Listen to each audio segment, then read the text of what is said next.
Okay, so Polar Breath was the prose passage, which for prose is actually a lot easier because if there's a paragraph or an image you don't understand, you can just skip it. Whereas for a poem, you can just skip the idea of the goldfish because then you're missing the whole point. And I forgot to say that for goldfish, the enjambment is supposed to be like the short-lived nature of their thoughts because goldfish don't really have brains. But anyway, the important elements of Polar Breath are the water and ice imagery, the cold imagery, the bird imagery, the fertility or lack of fertility imagery, and the cat versus dog. So in the first paragraph, the protagonist is noticing the birds, and you want to make sure you call her the protagonist or the main character because she's not the narrator. It's not I, it's she. So she's wondering how the birds don't freeze where she is freezing. So these birds represent maybe femininity or freedom, and they're beating fiercely. They're keeping alive versus her freezing like an ice cube. So then it shifts to her neighbor, who is pouring a bucket of manure on his garden rows, and he has a black dog. So these are mentions of fertility. So he is feeding his crops, and his dog, is vital versus her cat, who is afraid. And her crops are a cob emptied of its corn. So she doesn't have the seeds necessary to make new life. So she calls her, in line 14, her empty garden rows growing like frozen vines. So this is where you start to establish that the theme might be something like, without the ability to create life, women are useless.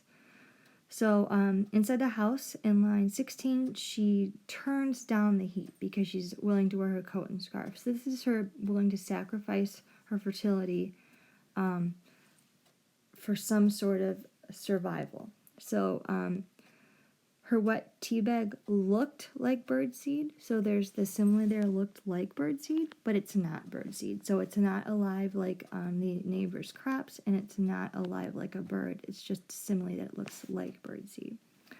And there we get, in the next stanza, we get the phallic symbol. Where was her needle? She needed to work her fingers. So she needs to warm up with this male power, but she can't find it. Her fingers feel blue and cold. She'd sew a pocket on a dress, which sort of invokes the idea of pregnancy, like she'd sew something to carry something alive, but she ultimately never finds her needle. Then we get more and more ice imagery. The frost is growing on the windows. The north wind opens up the highway. Her husband died last winter.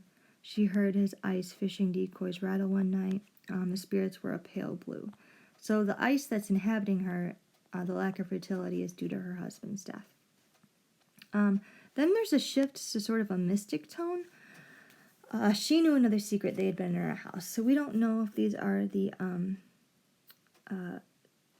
spirits of her dead husband, maybe spirits of the children she never had, spirits of her femininity, but something is haunting her. And then there's a full-on witch image in this last paragraph. They could sit on her roof and she'd never know it. Stingrays with their blue finger edges, devilfish. She whacked the counter with her broom. The cat ran in. So the broom and the cat are images of her sort of lack of actual femininity and sort of her embracing this sterile witch. So then in that last paragraph, it goes to the more supernatural idea. The ice closes in. So she saw her husband in his ice house fishing in the winter, the drift of cold frog. Inside her head, so not real, the birds flew from the wall. So this life and fertile imagery is inside her head, but it's not real. The cold fog shuffled across the lake. The afternoon light through the window frost like a church. The frost on the windows and the frigid water closed her up. So this is probably hallucination, but she goes through the ice hole in her mind the same way her husband died. So the idea, a lot of you did a good job with this. The idea is that without a man, if you're a widow, if you don't have children, if you're not fertile, if you don't make life, you go into this hole of ice. So this devastation of lack of fertility. And that's shown by the juxtaposition with the neighbor, the contrast with the birds, and all the cold and winter imagery. Again, you're not going to have to do this, but prose is easier because you can ignore things that don't work with your reading more easily than you can in say a 20-line poem. Only about 10 of you did Polar Breath, and that tended to be more successful than about 35 of you did Love Song with Two Goldfish. So if you ever have to do this in the future, which I'm not sure that situation that would be, but give the prose a chance. Don't just look at it and say, oh, too many words, never mind, because the prose can give you some freedom that the prose can't, or that the poem can't. Okay, bye.